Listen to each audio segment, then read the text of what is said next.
bringing you the news and information you need from the people making a difference. This is Comcast Newsmakers.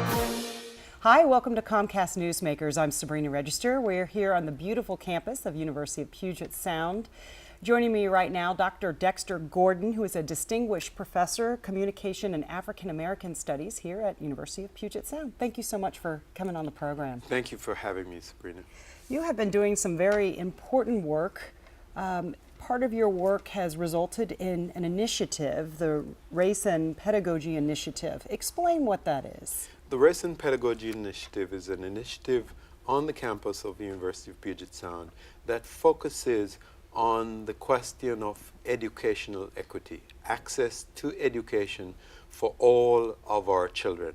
We're interested in challenging higher education to connect to K-12 education, so we're talking about K-20, for example, to make sure that we address some of these troubling and continuing gaps in our education system. Talk about some of those gaps, because some of the numbers are really, really surprising and depressing, if you will. They are indeed.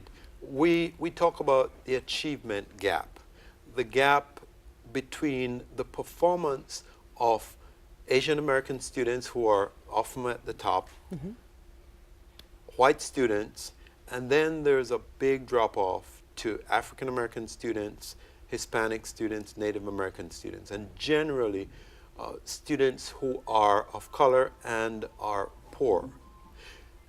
That gap, the achievement gap, has been a focus for us. We have, since 2006, held 2 Achievement Gap Summits, drawing our community together to pay attention to how do we close that gap. And what we've identified is that to close the achievement gap, we need to close the resource gap.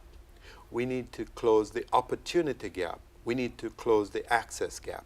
So, for example, we need to talk about equitable distribution of resources. We need to talk about making sure there are qualified, competent, and highly motivated teachers in all of our schools, especially in under-resourced schools. In fact, that in itself is an anomaly. So what else needs to be done in order to close the opportunity gap, as you said, in the resource, aside from having great teachers everywhere? I guess that's a really simplified way of what you just said very, very eloquently. Well, it's a simplified way, but it's an important feature. So we need to have qualified teachers in all of our classrooms. That's one.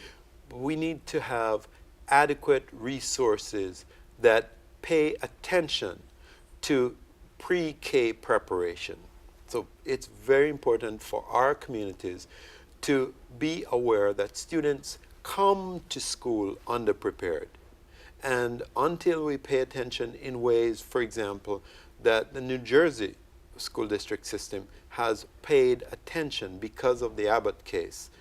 And the Abbott case is a case in which the Supreme Court, the New Jersey Supreme Court, decided that the state needed to make sure there was adequate resources available to urban and poor school districts.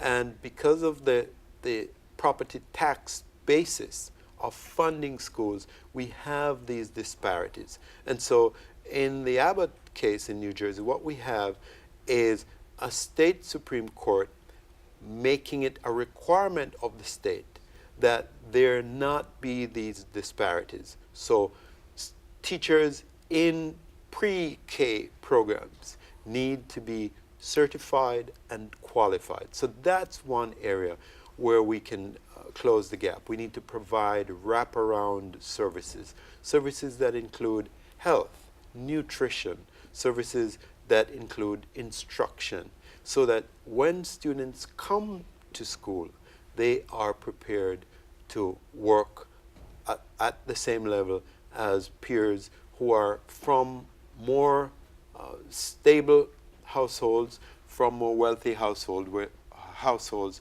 where they get exposure to culturally stimulating issues. All right, Dr. Dexter Gordon, unfortunately we're out of time. Thank you so much for talking to us today. Thank you so much. Thanks for watching Comcast Newsmakers.